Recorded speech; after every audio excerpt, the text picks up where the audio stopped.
ठीक है मामा, मैं रहमत को कह दूंगी कि इस बारे में जिक्र ना करे वो घर पे। एक एक करके रहमत, मामू जान, नानी सबको अपनी जानिब कर रही है, घर पे काबिज होना जा रही है। जरा आप ही सोचिए ममानी जान, वरना उसका क्या मकसद हो सकता है। Okay bye.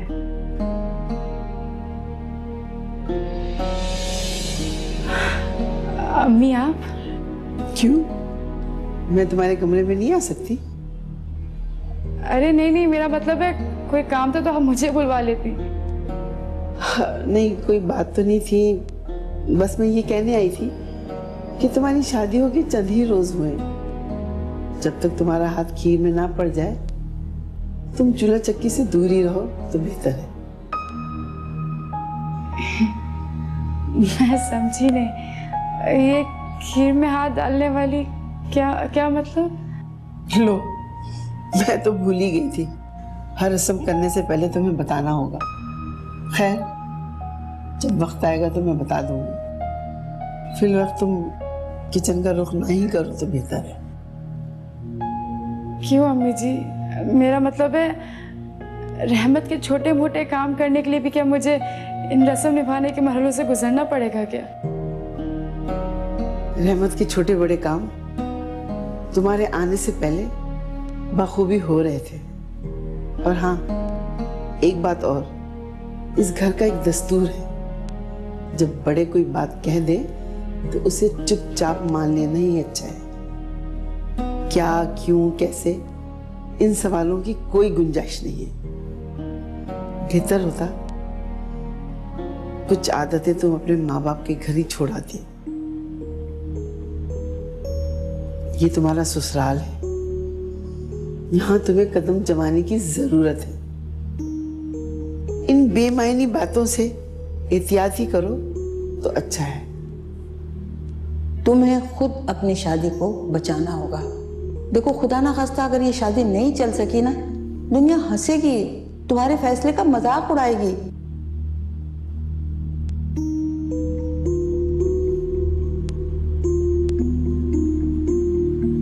अम्मी जी, आई एम सॉरी अगर आपको कुछ बुरा लगा। मैं जानती हूँ मैं कुछ ज्यादा ही सवाल करने लग गई हूँ। I am really sorry for that.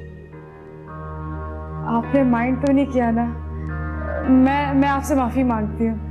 अब आप जब कहेंगी तभी मैं किचन में जाऊंगी, जब आप इजाजत देंगी तभी जाऊंगी मैं। मुझे वाकई नहीं पता था कि इस घर में किचन के काम शुरू करने से पहले ये रस्में निभानी पड़ती हैं। मैं आइंदा इन चीजों का ख्याल रखूंगी।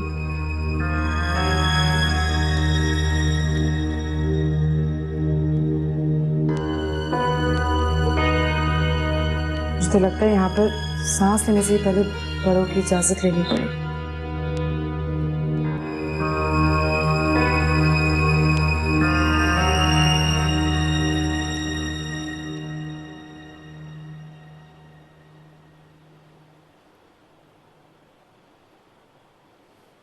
मैंने कहा था ना, देखा वही हुआ ना जिसका मुझे डर था।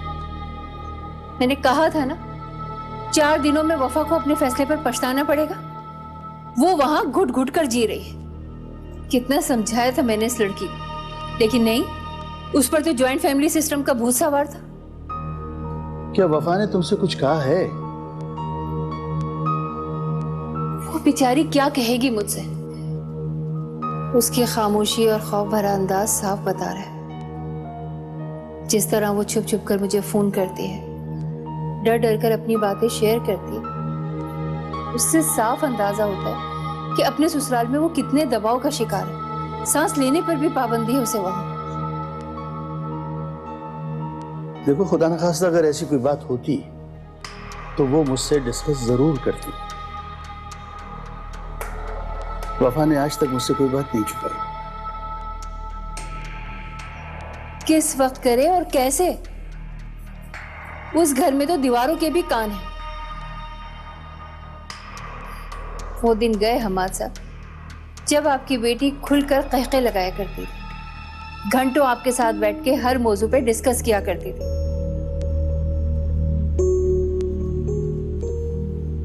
आपको यकीन नहीं आ रहा है ना? तो ठीक है, कल डिनर पर अपनी बेटी से मिलकर अंदाजा लगा लीजिएगा। आपको खुद पता चल जाएगा कि इन 10 दिनों में आपकी बेटी में कितना चेंज आ गया है। ठीक है, कल मिल के पूछ लेंगे उससे।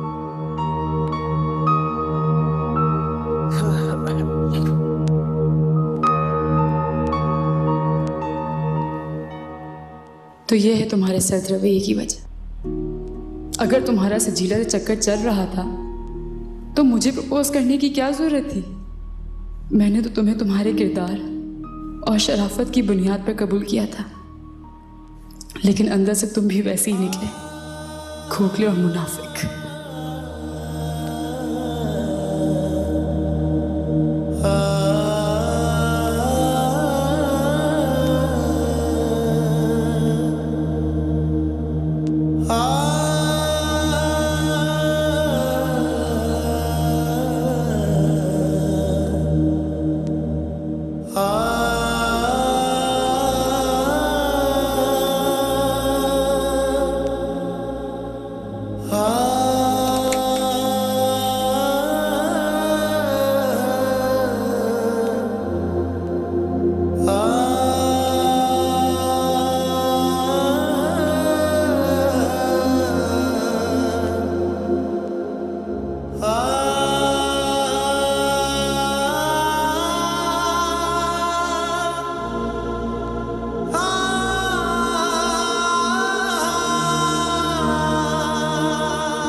बस इतना ही ख्याल था तुम्हें मेरा।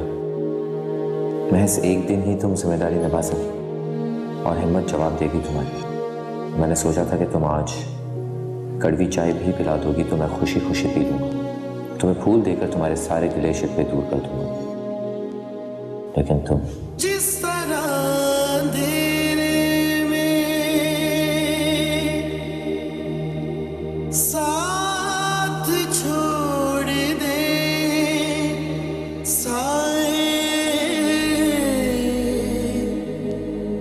बेर कर दे मिलने में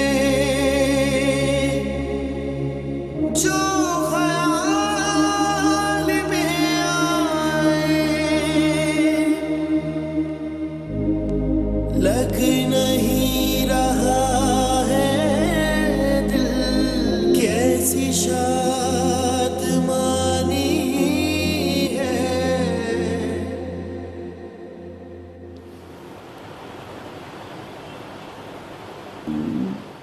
Said both now and when I'm in the White House, and I'm gonna.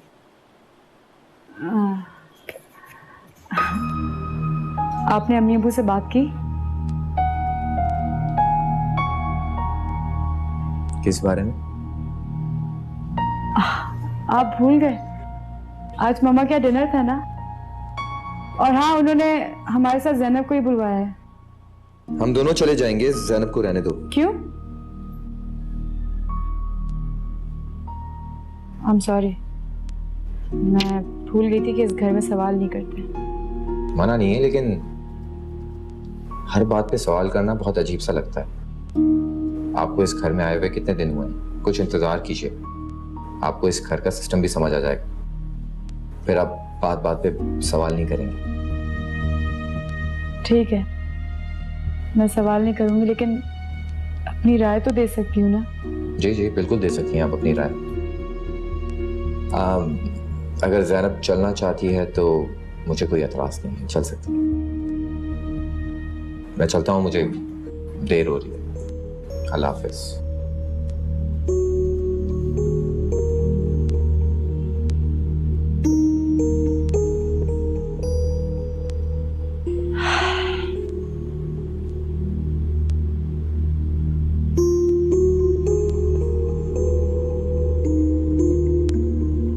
रैनी बेटा, तुम भाभी के साथ जाना चाहती हो? जी दादू, वो चली जाती हूँ। ठीक है ज़ैनी, शाम को तैयार रहना। तुम दोनों चले जाना, इसका वहां जाना इतना जरूरी नहीं है, और वैसे भी अच्छा नहीं लगता तुम दोनों को बुलाया है, इसका वहां बीच में क्या काम? घर की बात है भाई, ये भी अपना घर है, वो भी अपना घर है, इसमें बुरा मनाने वाली ऐसी कौन सी बात है। अगर बच्ची का जी चाह रहा है तो चली जाए, जाने दो उसे। अरे अम्मा रहने दो, सही कह रही बात। तुम जरूर बीच में बोलना, चुप करके बैठे हो, बस खामोश रहा करो। भैया भैया आ गया बेबी बाजी आ गया। ये क्या, आपने तो कुछ भी नहीं डाला। मैं इतनी दूर बेंच रोड से लेके आपके लिए निहारी लेकर आया हूँ भाई। मेरा बच्चा, हम पहले जैसे खुराक कहीं कहा, इतना सा चिड़िया जैसा खाना हो गया है मेरा। सही बात है, डाले ना बस, और डाले ना। तू भी तो कुछ ले। मैं लेता हूँ, बिल्कुल लेता हूँ। मैं खिलाती हूँ, रुक जा। तू बिल्कुल नहीं खाता, बिल्कुल दुबला हो गया, कसम से बिल्कुल दुबला हो गया।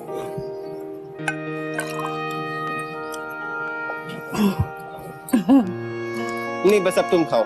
हाँ तो भैया मैं ही खा रही थी। बेगम जान तुम भी खाओ ना। तू खा, तू खा। अरे भावत, रहमत कितना बदल गया है। अरे हमसे इजाजत लेने के बजाय हमें बता के जा रहा है कि ससुराल में दावत है, वहां जा रहे हैं। ये जो रहमत के ससुराल वाले हैं ना, जरा उनकी दीदा दिलेरी देखो। अरे उन्होंने हमारे पत्ता ही साफ कर दिया, बस एक नाम बीच में डाल दिया, ज़ैनब का, वो भी खाना पूरी करने के लिए।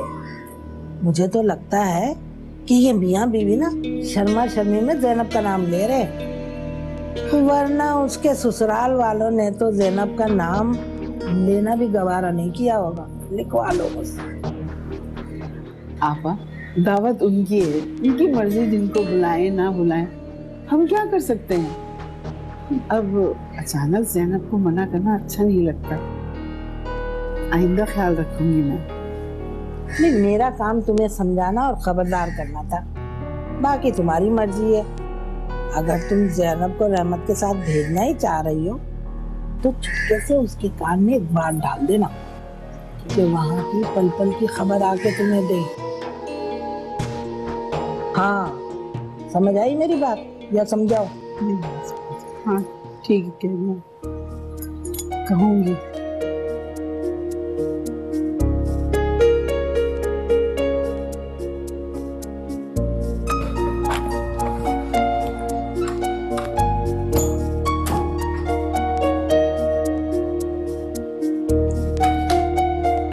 कैसी लग रही हूँ मैं? ऐसे कपड़े पहनने से पहले दादी से इजाजत लेती तो बेहतर होता।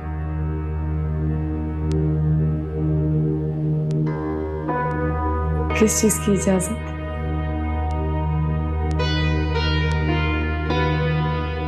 ओके, अगर आपको इस तरह मेरा ड्रेस पसंद नहीं आ रहा तो मैं चेंज कर लेती। नहीं नहीं, रहने दें, ऑलरेडी बहुत देर हो चुकी है। ऐसे कपड़े हमारे यहाँ नहीं पहने सकते, थोड़ा समझे ना।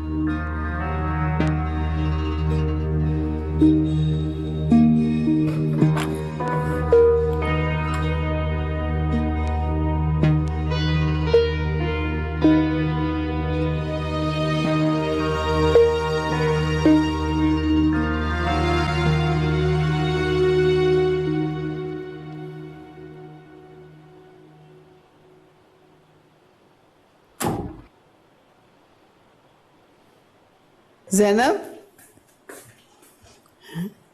ये क्या कर रही हो तुम? और किस खुशी में इतना तैयार हो रही हो? ये इतनी गहरी लिपस्टिक, कानों में बूंदे, जाओ जाके साफ करो। लगता है भाभी के घर आने से तुम्हारे पर कुछ ज्यादा ही निकल गए। और वहां जाके ना आपे में रहना, और खबरदार जो तुम्हारे सर से दुपट्टा हटा,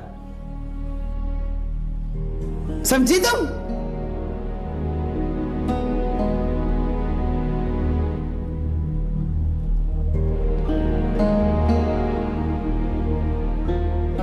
अब ठीक है, अब खुश हैं आप? हाँ बिल्कुल ठीक है। और सुनो, वहां जाकर खुसूसी तौर पे तुमने भाभी पे नजर रखनी है। अरे ऐसे क्या घूर रही हो? मैं तुम्हें वहां तमाशा देखने के लिए नहीं भेज रही। तुमने ये देखना है कि वो वहां जाके क्या करती है, किससे बात करती है, समझी? ये सब आके तुमने मुझे बताना है। अपने कान और आंखें खुली रखना, सुना तुमने? सुन लिया।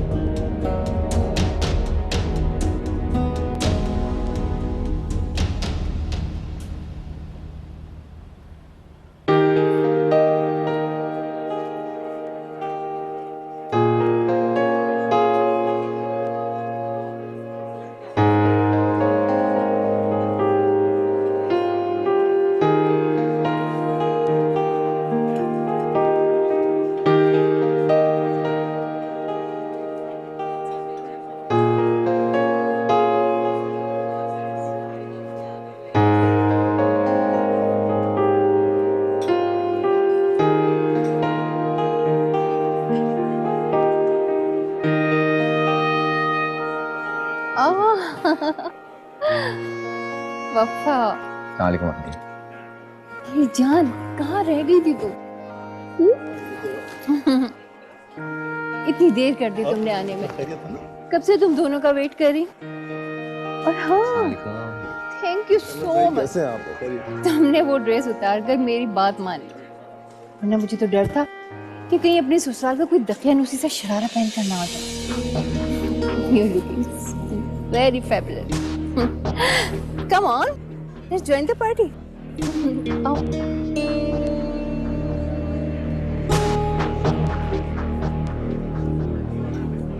तौबा तौबा, क्या हुलिया बना रखा था दुल्हन ने। हमारी तो 7 पुश्तों में भी इतना बेबाक लिबास किसी ने नहीं पहना। और रहमत मियाँ को देखो, उफ, उन्होंने तो मुंह में घुंघनियां डाल ली थी और बीवी के पीछे पीछे चले गए। अभी तो शादी को दिन ही कितने हुए, और रहमत मियाँ बीवी के आगे चारों शाने चित हो गए।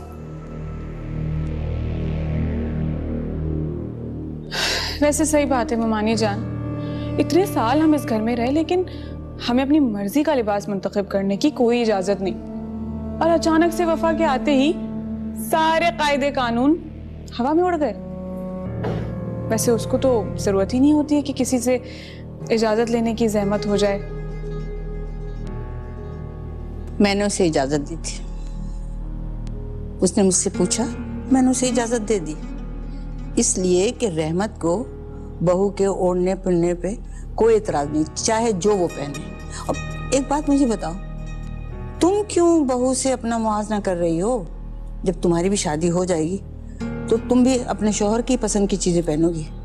और जहाँ तक वफा का ताल्लुक है तो बेटा, वफा पे हमसे ज्यादा अब इख्तियार जो है वो रहमत का है। समझ में आई बात? मेरी समझ में ये नहीं आ रहा कि उस बेचारी को आए घर में 4 दिन हुए, तुम सबने उसके खिलाफ महाज बना लिया है। और तुम्हें क्या हो गया है? तुम तो कितने चाव से उसे ब्याह के लेकर आई थी, और अब जब वो आ गई तो आते साथ तुम्हारा रवैया तब्दील हो गया। कुछ तो खुदा का खौफ करो, इकलौता बेटा है तुम्हारा। अगर बहू की कोताहियां इसी तरह गिनवाती रही ना तो मुझे तो ये डर है कि तुम्हारे इकलौते बेटे का ना घर टूट जाएगा। अल्लाह ना करे अम्मा, कैसी बात कर रही हैं? इंशाल्लाह।